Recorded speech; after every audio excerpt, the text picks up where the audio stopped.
Hey, it's Michelle Bousquet from How Hacks Happen. This episode is about user agreements for streaming services. A boring topic, you say? Ah, that is where you are incorrect. Allow me to explain.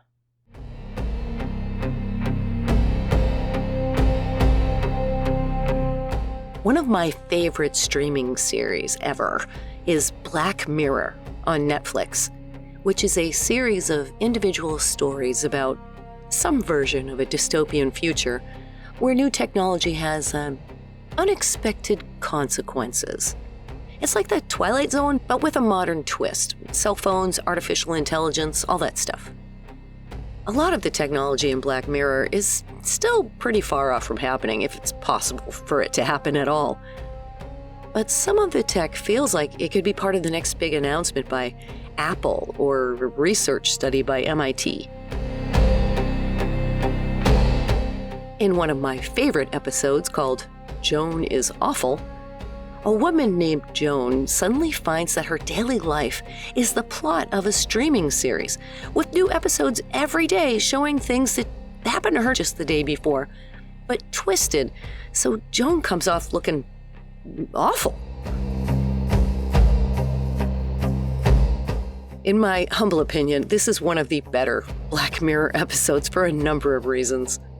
And it stars Annie Murphy playing the everyday Joan and Salma Hayek as the Joan in the streaming series. Now, this streaming service in this Black Mirror episode is called Streamberry, which is pretty clearly an alternate universe version of Netflix. And Netflix produced this, so they're making fun of themselves here.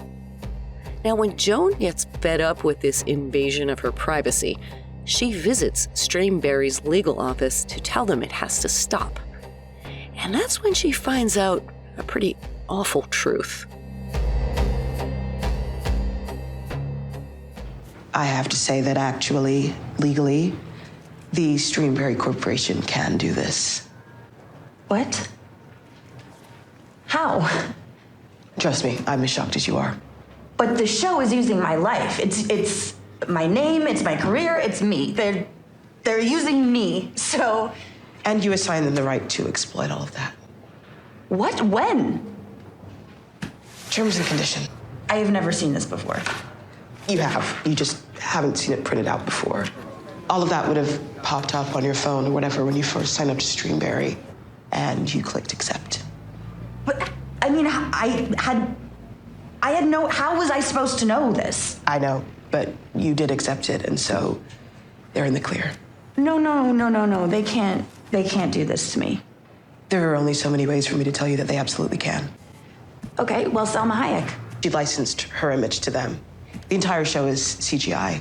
It's generated by some kind of super advanced, deep fake quantum computer mumbo jumbo. Right, so it's all computers. That's how they get it on the service so fast.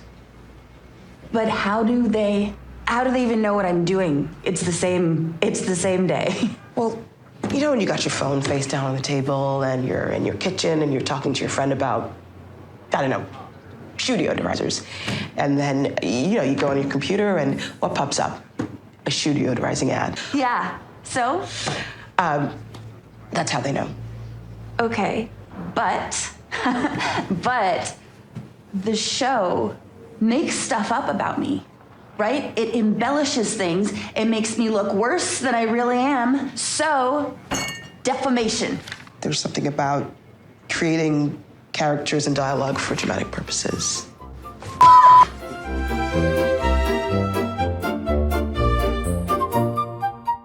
And while this situation might seem kind of far out, I don't think it's that far out. I mean, the part about capturing Joan's life in real time and immediately making a full-length TV episode, I think that will be possible one day, especially with how easy it's getting to make deepfakes with AI. But it's still a ways off. But the part about the user agreement that takes away your rights without your knowing it, that is not science fiction at all. This episode of How Hacks Happen is about those user agreements, subscriber agreements, whatever the streaming service is calling them. Ones that might have things you don't know about in there. Now, you've probably agreed to dozens of these types of agreements over the course of your internet life, probably without knowing what's really in them. Because who has the time to read all that? Am I right? These agreements are designed to protect the streaming company and limit your rights, not give you stuff for free. And they contain a few things that you probably never noticed, and that you wouldn't necessarily expect to see from a company that just provides movies and TV shows. So let's spend some time unpacking some of these agreements. To start off with, let's talk about how these streaming services came to be in the first place.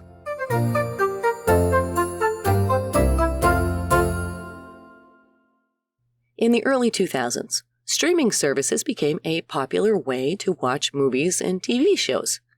It might be hard to believe that on-demand streaming services have only been around for about 20 years. Before that, we did have cable channels like HBO, but you could only watch whatever they had on at the time and on your TV through your cable box. If you wanted to watch a particular movie that wasn't in movie theaters anymore, you had to either wait for it to come on to cable or rent some physical media like a VHS tape or a DVD.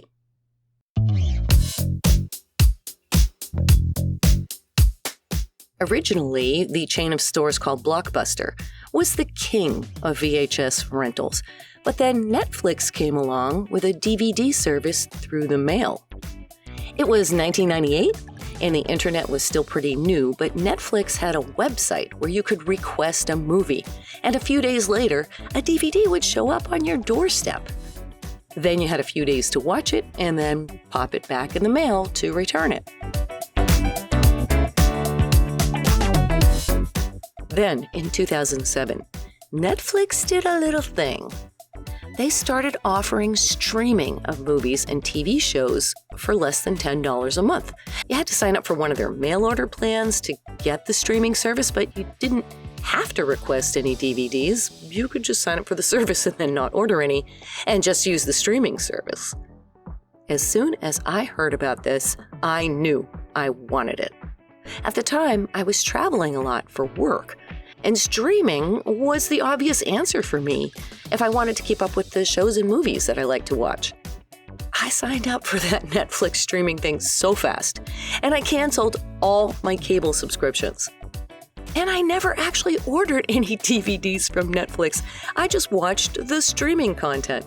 And lots of other people, apparently, did the same thing, because a couple of years later, Netflix started offering a streaming-only subscription. And then eventually they stopped the mail order part of their business altogether. You can't order DVDs from them anymore.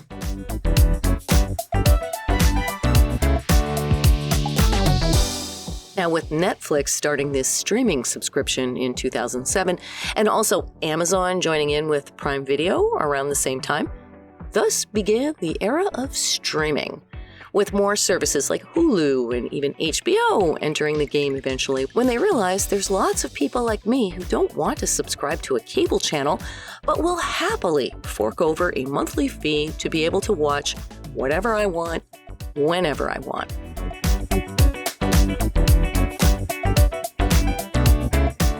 And now we come to 2019, when Disney Plus was launched. That is a full 12 years later than Netflix's streaming service. So Disney Plus is kind of late to the game, but they've managed to rise to the number 3 spot in popularity for streaming services, right behind Netflix and Amazon Prime Video. Now, Disney Plus has a lot of things going for it. They've got the ever-popular kids show Bluey, and they own pretty much the entire Star Wars and Marvel franchises, so they've got all that content too, and The Mandalorian, which is a pretty cool series all by itself. And they own the sports network ESPN and also the other streaming service Hulu. These different streaming services do offer slightly different types of services. For example, on Netflix, every show on the channel is included in your subscription, but on Prime Video, you might have to pay extra to watch certain things. But at heart, they're all streaming services with a monthly fee and a subscriber agreement.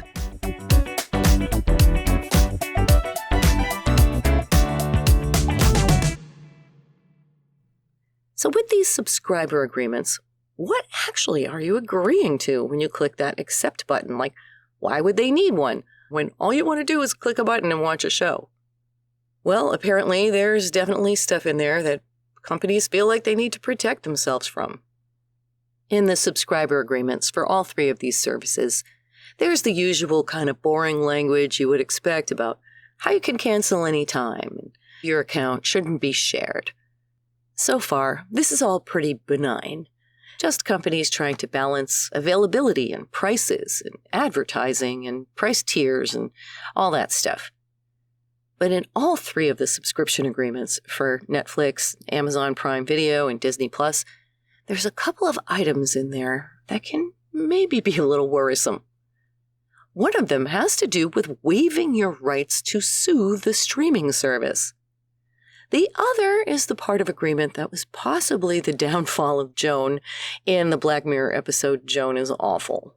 There's some pretty juicy stuff in there, but we'll get to that later. Let's start with the one about lawsuits and your ability to sue or inability to sue a streaming service.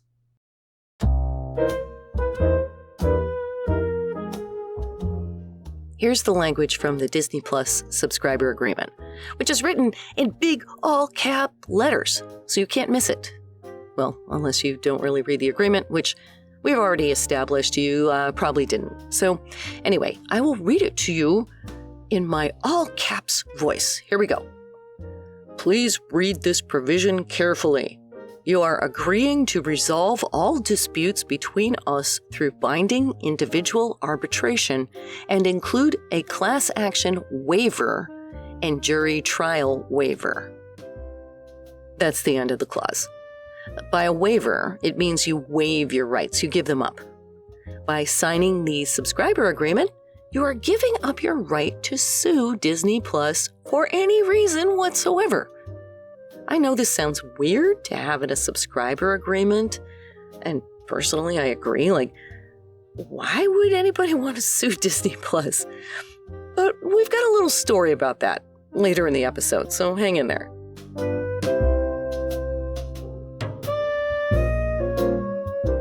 Now, continuing on with this section, it goes on to say that if you want to sue in small claims court, like for an amount under $10,000 or so, that's fine. But for anything more than that, or a class action suit, no, you cannot, because you clicked the agree button. Any kind of dispute other than this little small claims court dispute has to be handled in an arbitration, which is like a private negotiation. Meaning, no going to court, no arguing before a jury or a judge.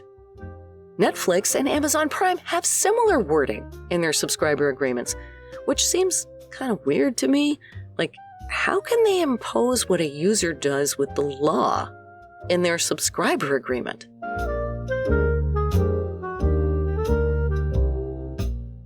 But then it gets better. Here's another section from the Disney Plus agreement called Arbitration Agreement Survival. And it goes like this. This arbitration agreement will survive the termination of your relationship with Disney Plus and/or ESPN or Hulu, including any revocation of consent or other action by you to end your participation in the services or any communication with us. And that's the end of the clause. So what they're saying is, even if you cancel your subscription to Disney Plus, you still can't sue them. Oh, really? Not that I advocate going around suing streaming services, but it strikes me as weird that they're making these rules around disputes a big part of their subscriber agreements, like paragraphs and paragraphs.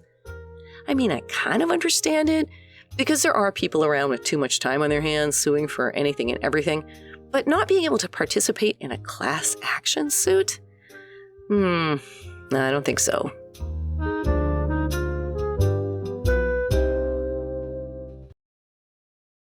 There is a related story here about Disney trying to get out of being sued for physical injury at one of their properties by invoking the Disney Plus subscriber agreement arbitration clause. Did you get what I said there? Physical injury at one of their properties from a streaming service agreement. Okay. Let me tell you about it.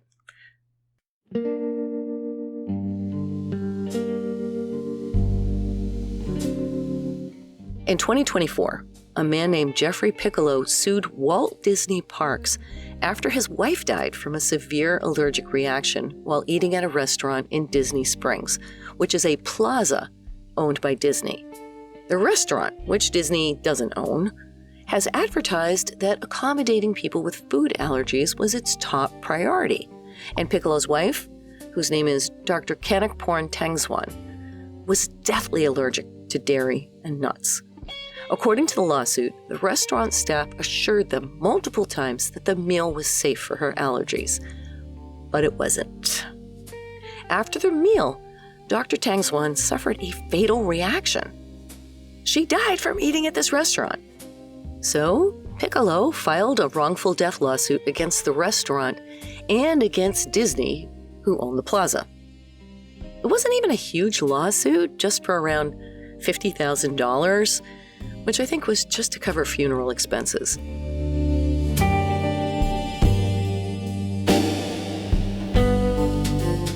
Disney did not like this, and they tried to move the case away from a public trial into private arbitration, saying that Piccolo had waived his right to sue because, back in 2019, 5 years earlier, he had signed up for a 1-month free trial of Disney Plus, and that subscriber agreement he agreed to had that arbitration clause, the one that says disputes had to be handled outside the court system. Yep, you heard that right. Disney argued that a streaming service agreement applied to a wrongful death claim involving food safety at a physical restaurant.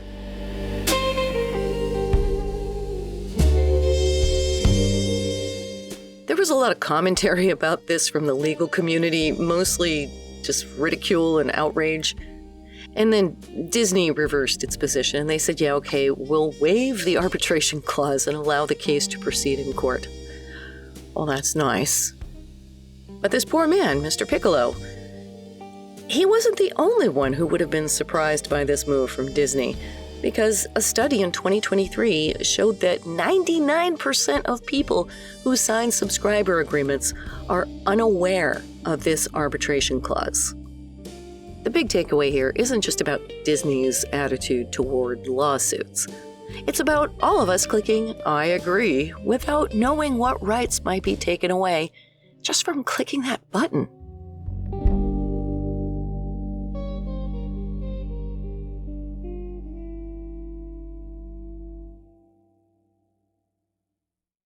Okay, that was a pretty sad story. So let's lighten things up. Well, relatively speaking. Let's talk about those little clauses buried in the agreements that give away the rights to your face and likeness, and your voice and your actions. The ones that are most similar to the clauses that made it perfectly legal for Streamberry to exploit Joan in that Black Mirror episode.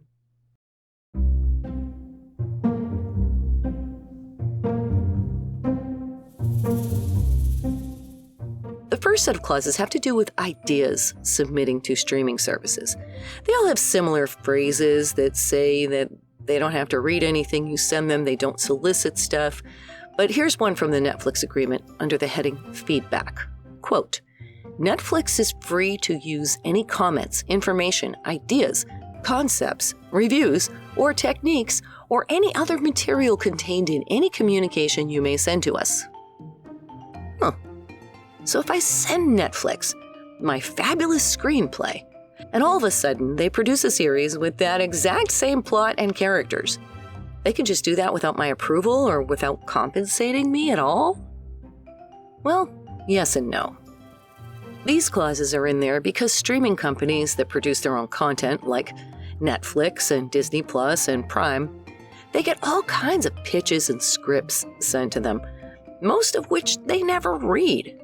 So if you email them an unsolicited script about Martians living in a fish aquarium in a Vietnamese restaurant in downtown Chicago searching for a magical coin to unlock the secrets of the universe, and a few years later, Netflix produces a series about that very same thing, you can't sue.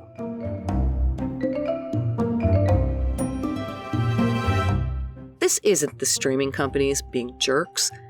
It's just that they get tons of submissions that they never read. And they don't want to get caught up in this thing of someone saying, hey, I emailed you that idea in 2018 and you stole it. No, it was a coincidence somebody else came up with a similar idea. They didn't steal it from you.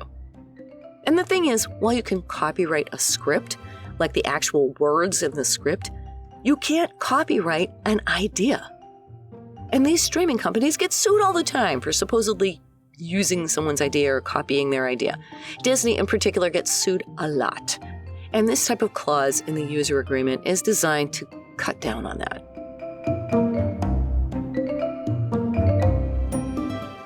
But let's take a look at it from the other side. How this could end up in a Joan is awful scenario. One important thing to note is that the subscriber agreement actually doesn't say very much about what information the streaming service is collecting about you. All that stuff is usually in the privacy policy, not the streaming agreement. In the Netflix privacy policy, it actually says they collect very little information about each user. Just stuff like your login, your geographical location, and the shows you watch, but that's mostly so they can make good recommendations and put the right kinds of ads in front of you. But Netflix has this other program called Netflix in Your Neighborhood, where fans can visit local spots that were used to film their favorite TV shows. Like in New Mexico, you can visit the locations used for the Stranger Things series. Sounds like fun, right?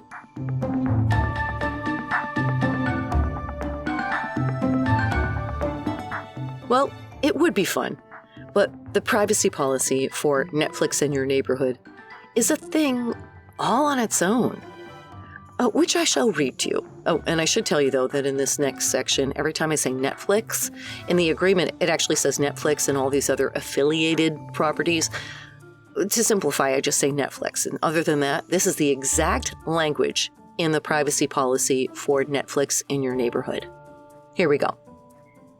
By interacting with this experience, you grant Netflix the irrevocable, perpetual, worldwide, non-exclusive right to record, depict, and/or portray you and use your actual or simulated likeness, name, photograph, voice, actions, etc.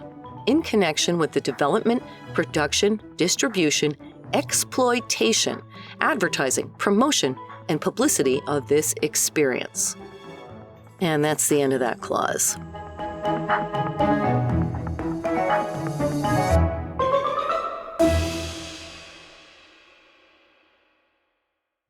Now notice it says they can use your actual or simulated likeness, meaning your actual picture or an AI-generated version of you. And also it says they can use your voice and actions, like they could take your daily activities and turn them into a script. Well, isn't that just a precious little gem right there in the privacy policy? By participating in Netflix in Your Neighborhood, you are essentially giving up all the same rights that could get your life featured in your very own Joan is Awful series, but with your name and image and life experiences in there instead. And they can do this with no notification, no compensation, no nothing. Now, do I think Netflix or anyone else is going to do something like this anytime soon? No, because the technology just isn't there to make it cost effective. It's too much trouble, it's too expensive, it takes too much time. But in the future? Absolutely. But who would be the target of something like this? The equivalent of the poor Joan in Joan is Awful? It's hard to say. But, thinking I'm going to turn off my phone once in a while just to be on the safe side. Like if they can't hear what's happening, they can't make a series about me, right? Well, if they did, it would be pretty boring. Just a lot of typing and occasionally feeding my cat.